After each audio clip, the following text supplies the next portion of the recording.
Bismillahirrahmanirrahim. Sholli wa sallim wa barik ala Muhammad wa ali Muhammad kama shallaita wa sallamta wa barakta ala Ibrahim wa ali Ibrahim fil alamina innaka Hamidum Majid. Amma ba'd.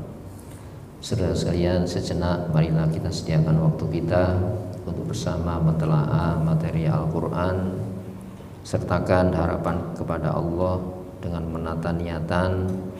Semoga lewat telaah malam hari ini Allah menganugerahkan kepada kita taufik hidayahnya, bimbingan serta pemahamannya. Ayat berapa kemarin? 57. Hadirin rahimakumullah, Al-Quran mengajak kita untuk memahami gejala-gejala alam ini ya, untuk mengantarkan untuk mengenal Allah. Sebab alam semesta ini diciptakan sebagai ayat yang menandakan untuk mengenal betapa maha kuasanya Allah. Huwallazi wa huwallazi yursilur riyah.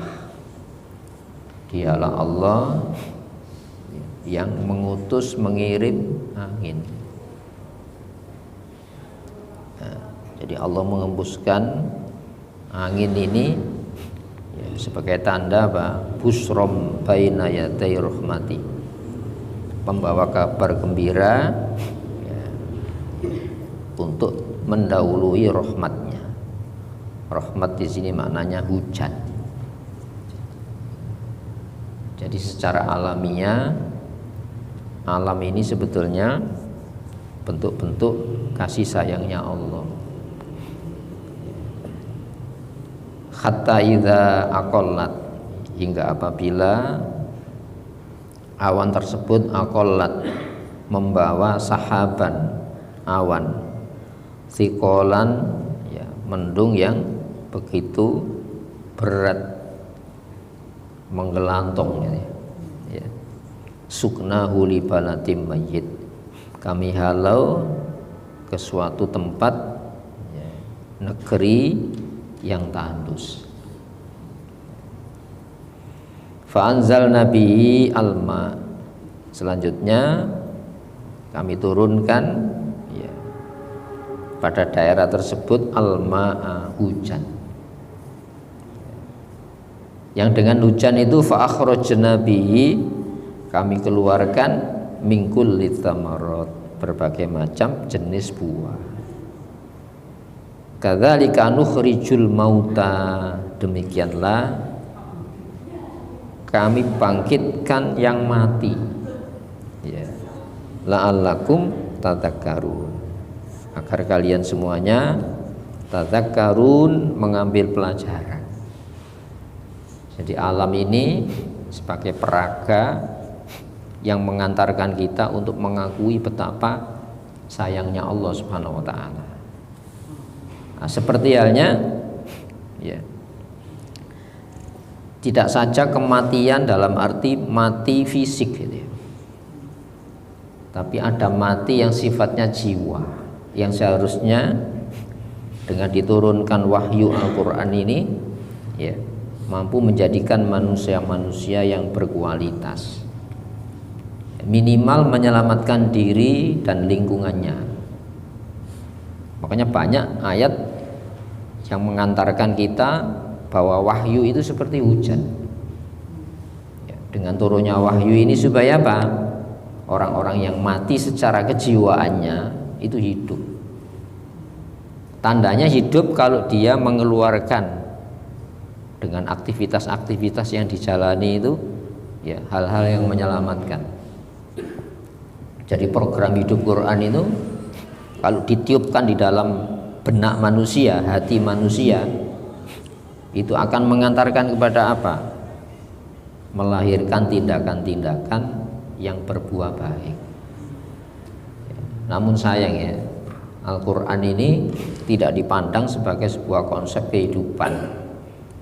Sehingga apa? Kehadirannya ya, dipandang sebagai upacara-upacara, bukan sebuah cara kehidupan. Nah, sehingga apa?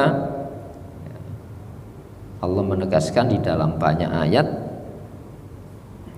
zaharul fasad fil barri wal bahr, menggejala muncul kerusakan-kerusakan. Kok bisa rusak? Karena mengoperasionalkan alam ini bukan dengan caranya Islam. Alam yang paling diserai untuk apa? Memperbaiki, yaitu manusia ini. Sehingga itu unsur kesengajaan. Saat manusia memperlakukan diri maupun alam sekitarnya bukan dengan ajaran Islam, di sanalah akan muncul kerusakan-kerusakan di darat maupun di lautan.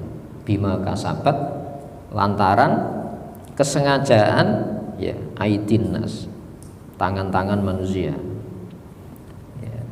Hadirin rahimakumullah. Namun ada jenis-jenis unsur tanah itu yang memang tidak bisa diperbaiki. Maka wal baladut thayyib, tanah yang baik itu yakhruju nabatuhu, tanaman-tanaman keluar biidzni rabbi, dengan izin Tuhannya. Jadi ada memang manusia itu perusak yang harus diwaspadai. Ada orang tahu benar tapi tidak mau benar. Tapi ada orang yang ingin benar tapi tidak tahu kebenaran. Nah, orang yang tahu benar tapi tidak mau benar itu berusaha. Dia akan membuat satu standar perbaikan yang bukan dengan izin Allah. Maka Al-Quran ini izin Allah untuk memperbaiki sesuatu yang rusak. Kan sebelumnya dibahas ini. Wala tufsidu fil ardi, jangan melakukan pengerusakan fil ardi, di bumi. Ba'da islahiyah, setelah Allah memperbaikinya. Berarti apa? Tinggal merawat. Sistem perawatannya diturunkan Islam.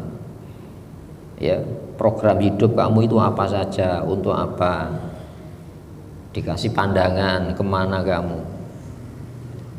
Nah, di sini hadirin rahimakumullah, maka wad'u khaufa wa tama'a, ayat 56 sebelumnya itu.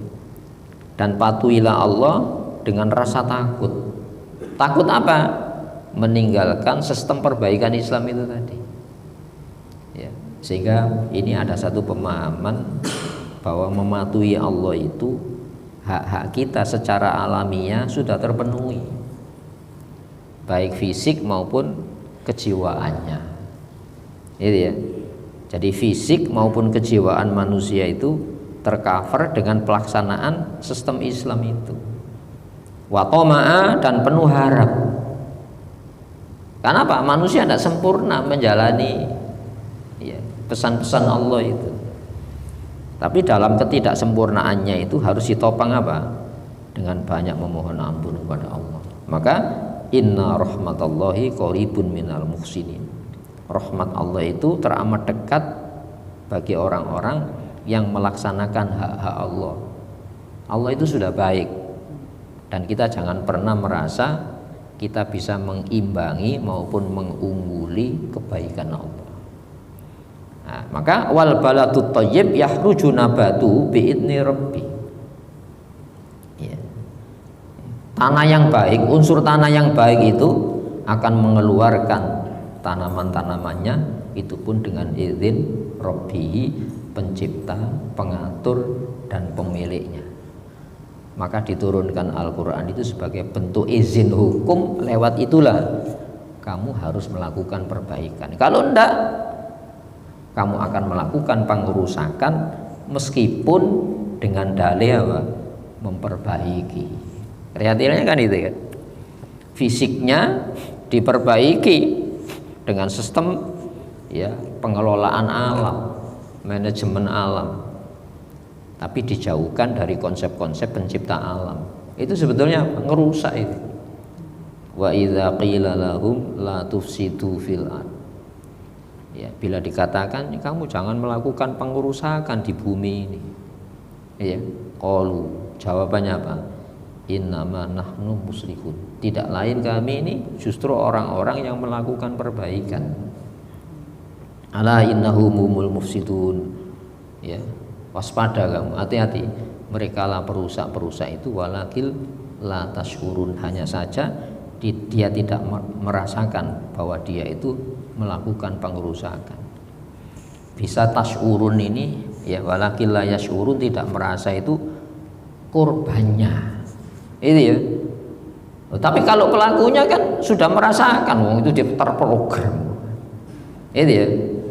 Makanya diturunkan di dalam Quran, jangan-jangan kamu ini menjadi korban pengerusakan sementara kamu tidak merasakan kalau kamu dalam proyek pengerusakan itu. Nah, jadi izin di sini ada izin hukum. Itu ya. Kadang-kadang oh ini izin Allah, rusak itu izin Allah. Loh, ada izin hukum. Ada izin hukum, ada izin yang sifatnya alamiah. Itu ya. Kalau kamu ambil larangannya, itu ya, untuk kamu jalani, di saat itulah kamu merusak. Itu ya. Kenapa larangan Allah itu alamiah? Artinya alamiah, dampaknya itu secara alam, realita itu. Itu ya. Jadi zaharul fasadu fil barri wal bahri bima kasabat ainin nas. Kasabat itu unsur kesengajaan. Tapi sayangnya korbannya kan tidak merasa itu. Malah minta dirusak. Nah, kemudian waladzi khobusa, adapun unsur tanah yang buruk la yakhruju, tidaklah mengeluarkan illa nakita, kecuali apa? Tanaman-tanaman yang merana. Kok bisa semacam itu? Padahal lo katanya unsur bumi itu baik. Kok tidak mengeluarkan kecuali tanaman-tanaman yang merana? Kenapa? Unsur-unsur ya yang mengandung kebaikan di dalam tanah itu sudah dirusak dengan apa? Pola-pola pengelolaan alam yang tidak menggunakan caranya Islam. Itu ya. Hadirin rahimakumullah. Alam ini sebetulnya baik. Itu ya. Sebetulnya baik. Allah menegaskan kok. Wala tufsidu fil ardi ba'da islahiha. Setelah Allah memperbaiki unsur-unsur bumi itu, jangan kamu rusak. Itu ya. Maka ketika kita mengambil bukan dengan caranya Islam, ya, kemudian meletakkan bukan dengan caranya Islam, itu sebetulnya apa?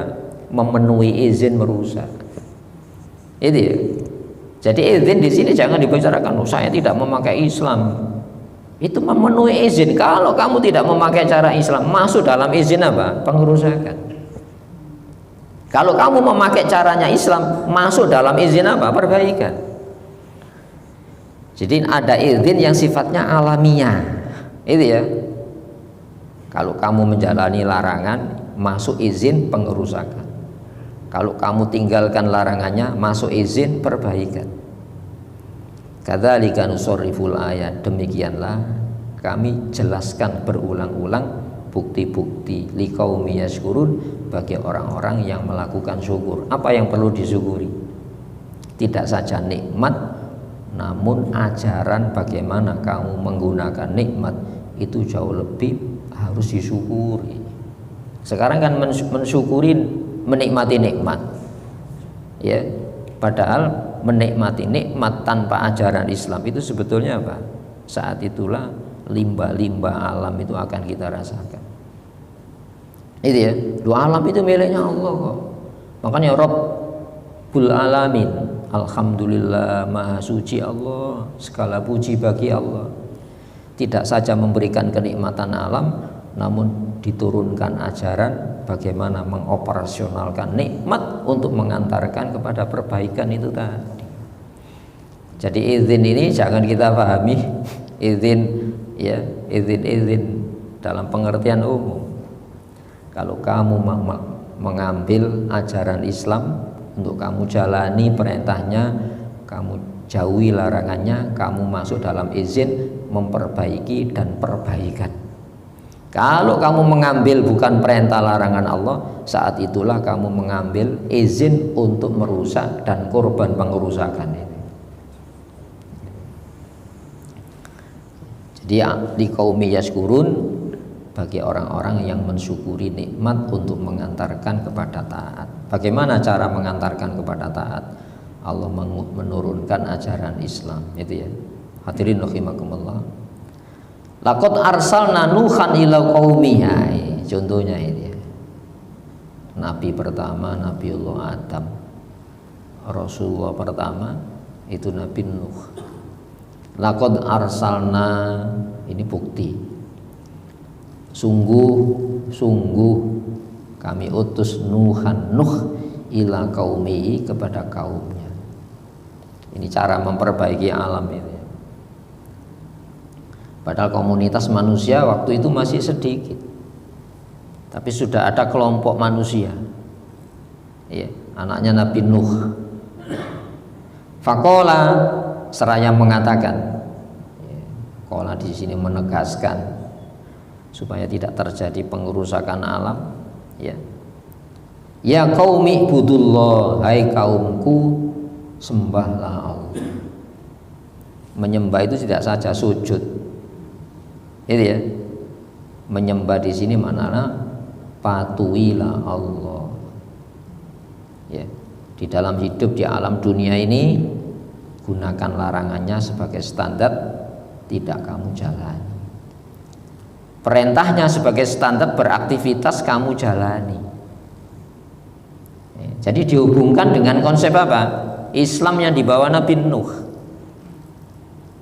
Jadi Islam itu diturunkan ke dunia ini sebagai bentuk apa? Ajaran, cara hidup. Itu ya. Malakum, tiada bagi kamu. Jadi kita ini punya sebetulnya. Kamu tidak punya.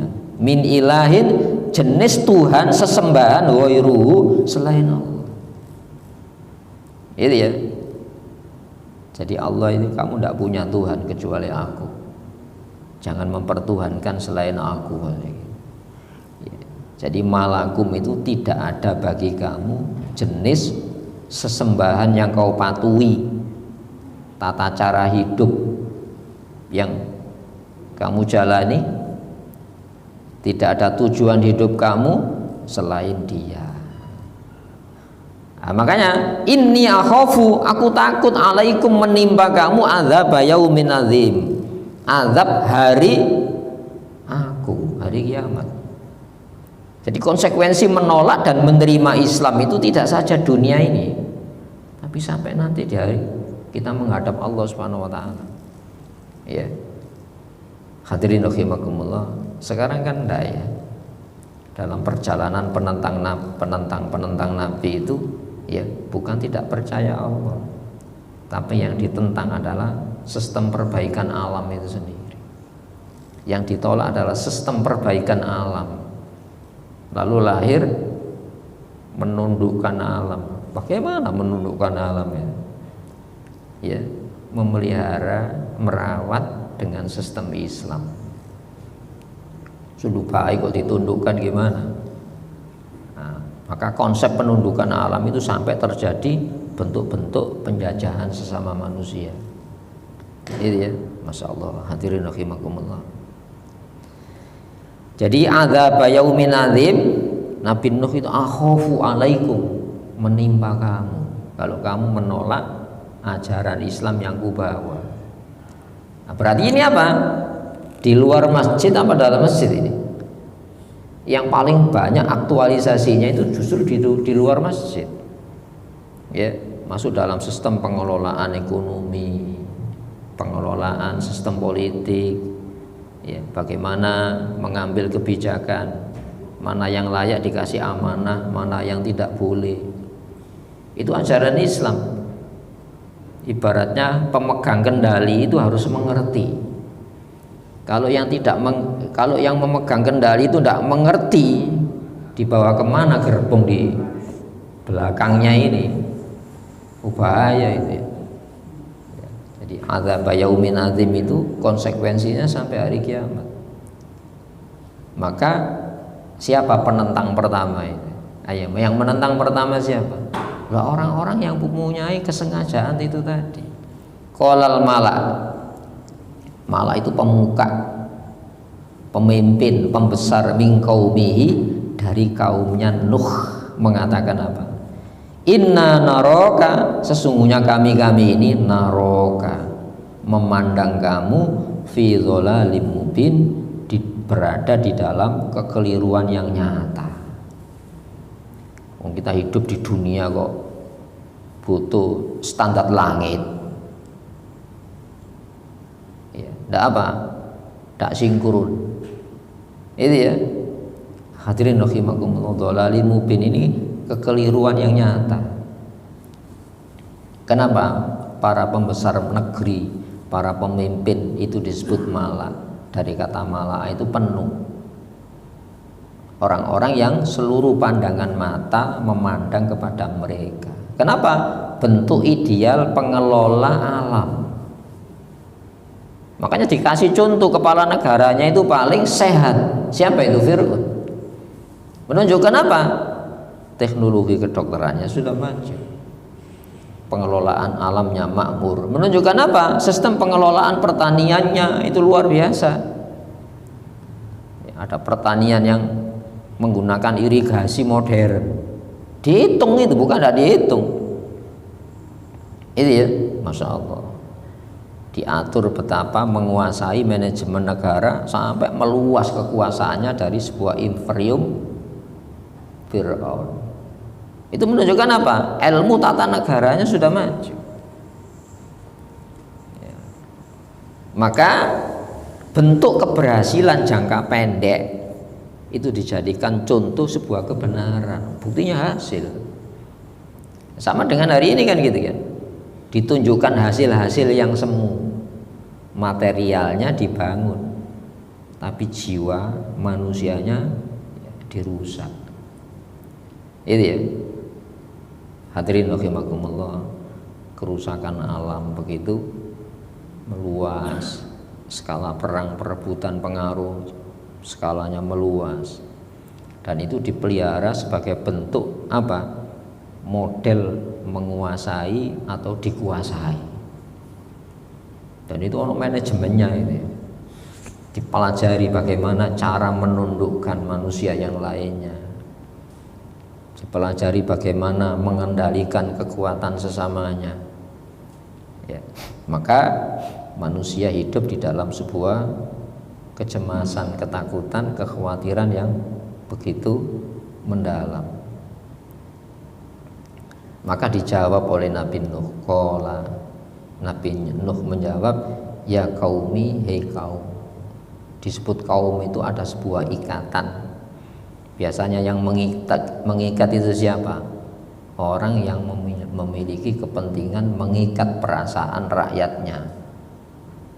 Maka diikat dengan apa? Ikatan keyakinan-keyakinan yang dibikin-bikin oleh orang-orang yang berkepentingan menguasai hati nurani rakyatnya itu tadi.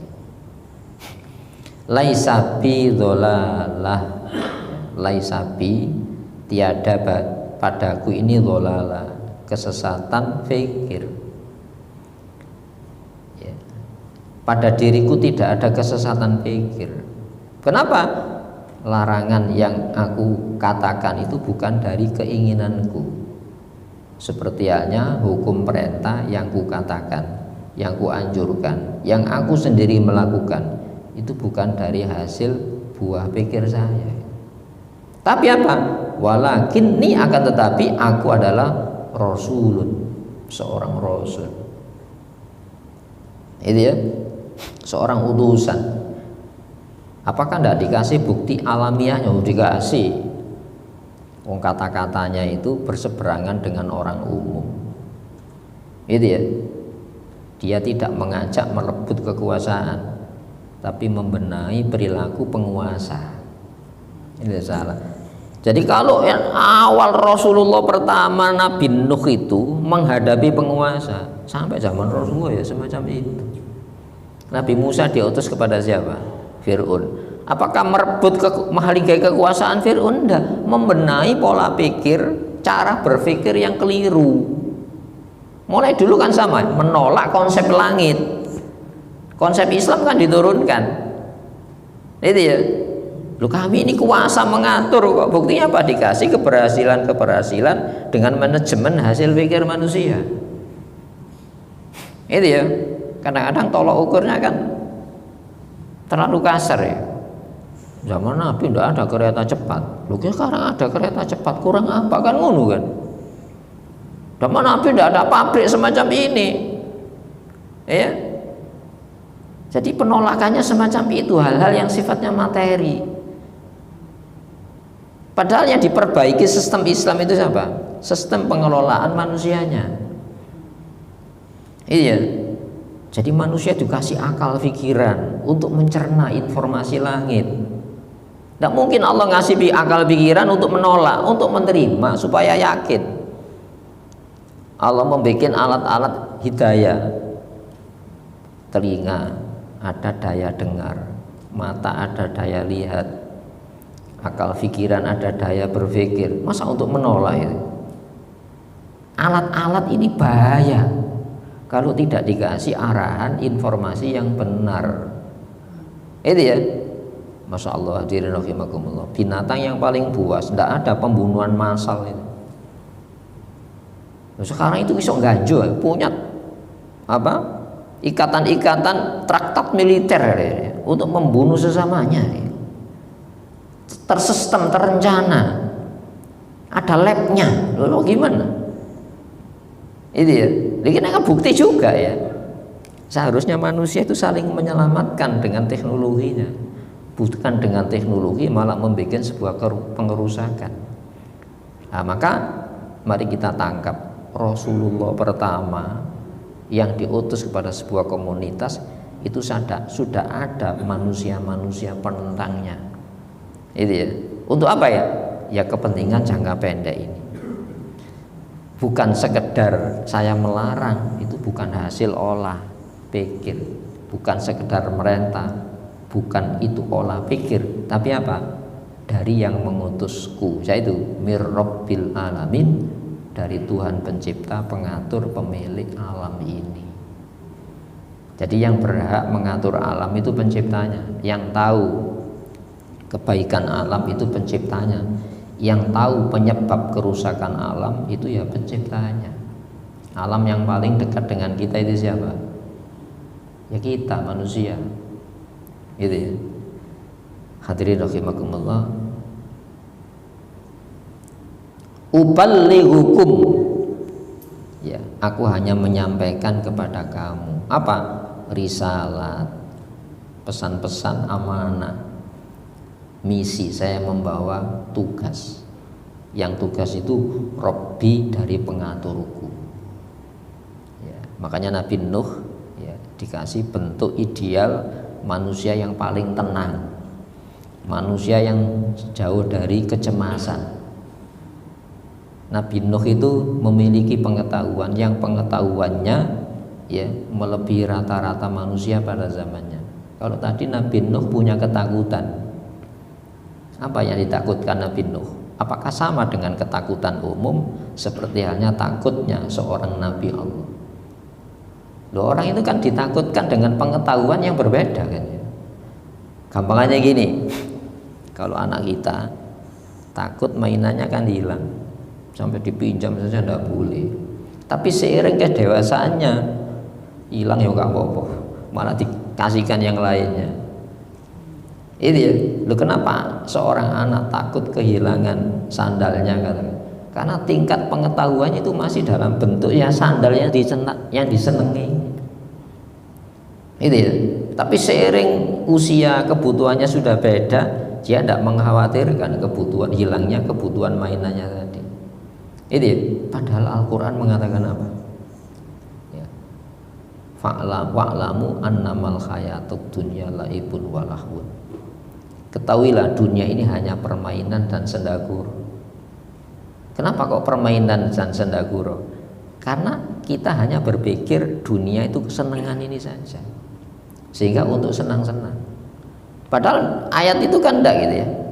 Bisa permainan juga main-main, bisa sendaguro, bisa juga sebuah keseriusan dunia ini. Kalau kita dikasih wawasan pandangan dunia ini satu paket dengan akhirat, nah itu beda lagi kan ya. Coba Nabi Nuh gini, ini akhofu, aku takut menimpa kamu. Tapi bagi mereka kan tidak takut. Kenapa? Bagi mereka dunia itu bersenang-senang ini saja. Padahal kalau Islam kan enggak. Dunia ini sarana untuk mematuhi Allah. Nanti ada perjalanan kembali, ada kilas balik nanti. Nanti yang ditanya itu kamu membawa apa? Bekal itu dengan cara Islam apa enggak? Jangan sampai kita ini berbekal tapi ilmu bekalnya bukan pakai Islam. Nanti ketika dikubur ternyata enggak berguna semuanya bekal-bekal yang saya bawa. Kenapa? Bekalnya dikumpulkan dengan bukan pembekalan Islam. Apalagi di akhirat. Nanti kan minta kembali ya. Ya. Masya Allah. Hatta idza jaa akhadahumul maut, hingga kematian mendatangi seorang di antara mereka yang berbekal bukan dengan ilmu pembekalan Islam. Qala rabbirji'un, ya Allah kembalikan aku. Apa yang disesali? Apa yang diketuni?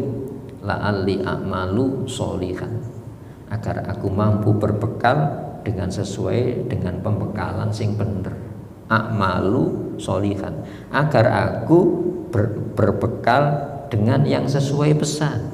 Makna sholah itu gini ya, kepala itu cocok dengan ukurannya kopiah ini cocok dengan ukuran kepala, ini sholah. Masa orang berbekal tidak baik, yang terbaik ya, tapi ukurannya keliru. Islam itu ilmu berbekal itu tadi. Makanya aku hanya menyampaikan tugas-tugas Rabbi, pengaturku. Pengaturku itu punya aturan, pengaturku itu punya pesan ya. Apa yang dipesankan? Nanti masa depanmu itu kembali kepada Allah. Wa ansohu, dan aku memberikan nasihat terbaik. Kenapa? Saya melarang bukan untuk saya bahayanya, saya memerintah bukan untuk saya manfaatnya. Seperti yang Allah yang mengutus aku semacam itu. Jadi makna nasoha itu sebetulnya apa? Tulus, masukan yang tulus ya, lakum untuk kamu. Itu pun wa'alamu, di dalam pesan-pesan yang kusampaikan itu wa'alamu, aku diberi pengetahuan minallahi, yang pengetahuan saya ini bukan jangka pendek ini saja, tapi minallah, dari Allah, malah ta'lamun, yang kamu rata-rata tidak mengetahui tingkat pengetahuan seperti yang saya bawa. Itu ya. Jadi ada orang menentang. Kenapa kok menentang? Bukan kamu tidak tahu bahayanya itu apa? Iya, kalau orang tua, kamu tidak pernah, saya pernah seusia dengan kamu nak, tapi kamu kan belum pernah seusia saya. Gampangannya pengetahuan Nabi itu gitu. Ya, sampai Nabi mengatakan, ya, lau ta'lamuna ma'alamu, kalau kamu tahu yang tingkat pengetahuan kamu itu persis dengan pengetahuan saya, ya, la dhakhiktum qalila, kamu akan sedikit tertawa, wala bakaitum katsira, dan pastilah kamu akan sedikit banyak menangis, sedikit tertawa. La dhakhiktum qalila, pasti kamu akan sedikit tertawa, wala bakaitum katsira, dan banyak menangis. Itu tingkat pengetahuan Nabi itu tadi. Itu ya. Nah, tingkat pengetahuan kita sama dengan itu tadi ya. Anak kita takut kehilangan mainannya ketika masih TK ya, sampai tidur itu dibawa. Masa tingkat pengetahuan kita seperti itu? Apa bedanya kalau tingkat pengetahuan kita saat dibutuhkan, tidak saat dibutuhkan? Padahal ini tingkat kebutuhan yang tidak bisa ada jeda, makanya disebut fakir. Ya ayyuhan nas, manusia, antumul fuqara, kamu itu fakir kepada pemberitahuan Allah. Fakir itu apa? Kebutuhan mendesak tanpa bisa ditolak. kebutuhan mendesak tanpa jeda itu fakir. Orang miskin kan ada jedanya. Loh, kebutuhan kita kepada pemberitahuan Allah itu kebutuhan mendesak tanpa bisa ada jeda. Buktinya apa? Ajaran Islam kan masuk dalam semua ranah kehidupan kita. Ya, hubungan kelamin aja ono ajaran nikah. Setelah nikah Pak, tanggung jawabnya lebih banyak. Kalau nikah itu kan upacaranya, tapi caranya gimana? Harus menyelamatkan diri dan keluarganya sampai di akhirat nanti. Mendidik anaknya, sistem pendidikan apa yang mesti kita berikan. Jangan sampai mendidik teknologi sementara jiwanya tidak pernah diperkenalkan bahwa jiwa manusia itu butuh keteduhan, butuh sandang, butuh pangan, butuh papan. Kenapa? Ini unsur-unsur utama kebahagiaan hidup. Itu ya. Hadirin rahimakumullah. Ya, jadi aku memiliki tingkat pengetahuan yang kamu tidak tahu. Kenapa? Diberitahu yang maha tahu, yaitu Allah subhanahu wa ta'ala. Awa ajibtun, ataukah kau sikapi heran? Ya, apa? Anja'akum, datang kepada kamu zikrun, peringatan mir rabbikum, dari Tuhanmu. Jadi Quran itu peringatan tentang bahaya. Seperti halnya wahyu yang dibawa Nabi Nuh, peringatan tentang bahaya-bahaya yang manusia rata-rata tidak tahu bahaya itu. Ya, sampai Nabi mengatakan, kalau kamu tahu seperti pengetahuan saya, ya, kamu akan sedikit tertawa banyak menangis. Dan tidak setiap jengkal bumi ini kecuali dipenuhi malaikat-malaikat Allah. Bisa semacam itu. Loh, kalau kita dikasih pengetahuan seperti pengetahuan Rasulullah, wadah kita tidak cukup, bisa saja gila. Coba satu saja umumnya ya, satu saja, tidak banyak. Andaikan pengetahuan kematian itu diberitahukan hari ini, setiap orang tahu, jadi apa dunia ini? Ayo coba, yang jahat mumpung hidup, kan itu kan ya. Yang tidak percaya akhirat mumpung hidup ngerusak. Ya. Yang yakin tentang akhirat diberitahu tentang ajalmu akan tiba, berhenti aktivitas-aktivitas ini. Itu baru satu pengetahuan, kalau diungkap ke umum, dunia ini kacau. Itu ya, masya Allah. Belum yang lain, ya, masya Allah. Laukanal bahru midatan likalimati rabbi lanafidal bahru qabla an tanfadha kalimatu rabbi walau syi'na bimislihi madada. Andaikan lautan digunakan sebagai tinta mencatat ilmu-ilmu Allah, maka lautan itu akan habis walaupun didatangkan ya beberapa lautan untuk tinta mencatat pengetahuan Allah. Dan andaikan pepohonan yang di muka bumi itu dijadikan pena, akan habis sebelum habis dicatat ilmunya Allah Subhanahu wa ta'ala. Itu loh realitas, kenyataan, kesadaran yang ditanamkan Islam semacam itu. Berarti manusia apa? Sudah menyerah saja, ya, nikmat Allah tak terhingga. Lalu bagaimana kita menghitung? Jangan pernah merasa bisa menghitung. Gunakan nikmat itu untuk mengenal Allah lewat apa? Menjalani perintah dan menjauhi larangannya, itu saja. Allah tidak minta lebih kepada kita. Allah tidak minta besok apa yang kamu jalani, enggak. Hari ini sebisa kamu. La yukallifullahu nafsan illa usaha. Perasaan itu harus ada di dalam diri kita. Apakah kamu heran datangnya peringatan, yang peringatan itu tentang bahaya-bahaya kalau kamu jalani, kalau kamu tinggalkan bahaya. Yang itu sumbernya apa? Mir rabbikum, dari pencipta, pengatur, pemilik. Ala rojulin, yang diberikan, dibuka rahasia itu atas seorang lelaki minkum, di antara kamu. Itu ya. Itu yang disebut apa? Rasul, Nabi. Itu ya. Ya harus ada yang tahu, diberitahu dengan kapasitas wadah pengetahuannya itu melebihi rata-rata orang. Dan yang diinformasikan itu tidak bisa dilawan dengan rasio manusia, realitas. Jadi ilmu kenabian itu semacam itu.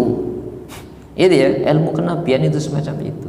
Nah, tingkat pengetahuan nabi-nabi dan rasul itu berjenjang. Kita harus mengenal jenjang itu kan ya. Lalu kalau semuanya disamaratakan, tidak tercapai tujuan, hikmah Allah ini. Ya. Untuk apa? Liyundzirakum, untuk memberikan peringatan-peringatan, walitattaku, agar kamu bertakwa. Jadi orang yang menjaga diri dari tindakan yang merusak itu harus apa? Dikasih peringatan ajaran Islam. Tidak mungkin kita akan menjaga diri sementara pengetahuan tentang bahaya dan tidak bahaya bukan dari Allah. Orang itu kan menjaga diri dari bahaya kan ya. Tapi informasi tentang bahaya itu lebih dibutuhkan. Jangan-jangan sampai yang kita lari itu malah yang menyelamatkan. Yang kita lari mendekat malah mencelakai, kan tidak tahu gitu deh. Itu ya. Makanya tingkat kebutuhan kita kepada Allah, pemberitahuan Allah itu kebutuhan mendesak. Ya, tidak bisa ditunda. Yaitu fakir itu tadi. Hadirin, ya. Litundirakum walitattaku wala'allakum turhamun, agar kalian dirahmati. Ya itu ya. Jadi tujuan kita hidup ini supaya apa? Dengan taat kepada Allah, supaya dirahmati. Kadang-kadang keliru itu. Tujuan kamu kebenaran. Banyak orang kebenaran sudah diturunkan. Andai kan dia benar, nama sombong dengan kebenarannya bisa kok. Tapi apa? Supaya la'allakum turhamun, supaya kamu dirahmati. Kenapa kamu menjalani larangan perintah Allah? Supaya dapat pahala? Enggak, supaya dirahmati. Kenapa kamu meninggalkan larangan Allah? Supaya dirahmati. Sebab manusia itu tidak akan pernah dirahmati selagi dia dikendalikan oleh mau tidak maunya, suka tidak sukanya. Itu pasti menghadapi berbagai macam jenis kekalutan, kecemasan kehidupan. Sudah isa ya. Jadi wala'allakum turhamun, agar kamu dirahmati dengan menjalani ketaatan kepada Allah dengan Islam ini. Allahumma sholli wa sallim wa barik ala Muhammadin wa ali Muhammad. Walhamdulillahi rabbil alamin. Rabbana zalamna anfusana wa illam taghfir lana wa tarhamna lanakunanna minal khasirin. Rabbana la tu'akhidna in nasina aw akhtana. Rabbana wa la tahmil alaina isran kama hamaltahu 'alal ladzina min qablina. Rabbana wa la tuhammilna ma la taqata lana bi wa'fu 'anna waghfir lana warhamna anta maulana wansurna 'alal qaumil kafirin. Allahumma ansur man nasaraddin wakhdhul man khadhalal mu'minin. Allahumma ansur man nasaraddin wakhdhul man a'da'a hadzal-din. Allahumma antasir lana intisaraka bi akhbabika ala a'daik. Rabbana atina fid dunya hasanah wa fil akhirati hasanah wa qina adzabannar. Subhana rabbika rabbil izzati amma yasifun wa salamun alal mursalin. Alhamdulillahirabbil alamin. Assalamualaikum